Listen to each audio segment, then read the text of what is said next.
Welcome guys, today in this video we're going to show you how to remove a language from the language bar in Windows 10 PC. So guys, if you want to remove a language from the language bar in Windows 10, so very easy. This is list of language. If you want to remove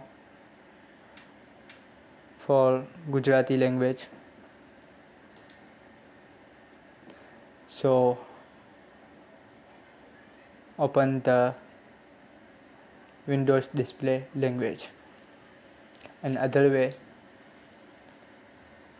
click on start. After click on setting. After click on time and language. So click it time and language.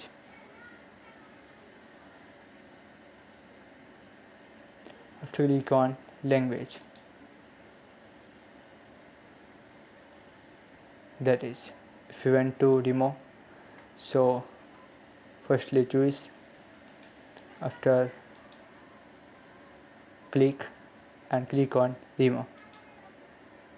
That is,